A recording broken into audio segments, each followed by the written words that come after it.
د سلام په وړاندې کولو ښه راغلاست درته وایم. قدرمنو لیدونکو، پام وکړئ زموږ د نن ورځې دوو مهمو او عاجلو خبرونو ته. ملي دفاع وزارت د ملا یعقوب مجاهد له لورې نن د افغانانو یو بل ویاړ په برخه سو. ویجاړې الوتکې یې ترمیم کړې.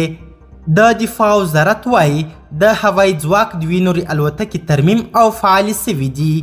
د افغانستان اسلامي امارت دفاع وزارت د هوایي ځواکونو د دوو نورو الوتکو د ترمیم او بیا فعالولو خبر ورکړی دی او زیاته کړې ده چې د دغه وزارت د هوایي ځواکونو قمندانۍ انجنیرانو له اونیو هڅو وروسته دوه روسۍ الوتکې بیا فعالې او د کابل په اسمان یې بریالي پروازونه ترسره کړي دي. د یاد وزارت ویاند ویلي چې دا الوتکې په هر ډول شرایطو کې د مقاومت له پلوه د لوړ کیفیت لرونکي دي.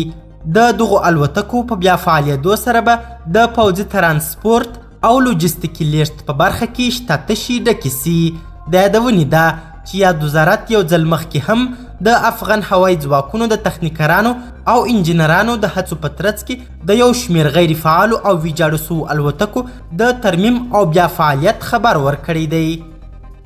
د برېښنا شرکت پخوانی رئیس هم بیرته هیواد ته راستون سوی. د برېښنا شرکت پخوانی رئیس امان الله غالب هم بیرته هیواد ته راستون سوی دی. له افغان شخصیتونو سره د تماس کمیسیون ویاند احمد الله وثیق ویلي چې د دغه کمیسیون په هڅو د برېښنا شرکت پخوانی رئیس بیرته هیواد ته راستون سوی دی.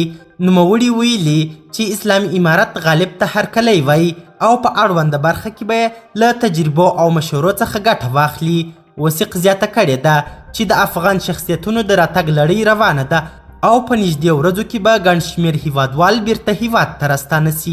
تر دې وړاندې د ترانسپورت وزارت معین او د دفاع وزارت پخواني ویاند هم د دغه کمیسیون په هڅو بیرته هیواد ته راګرځېدلی دی.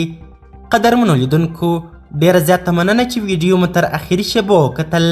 د لا زیاتو او نورو لحظه پر لحظه خبري معلوماتو لپاره زموږ همدغه مشال پریس یوټیوب چینل سبسکرایب کړي.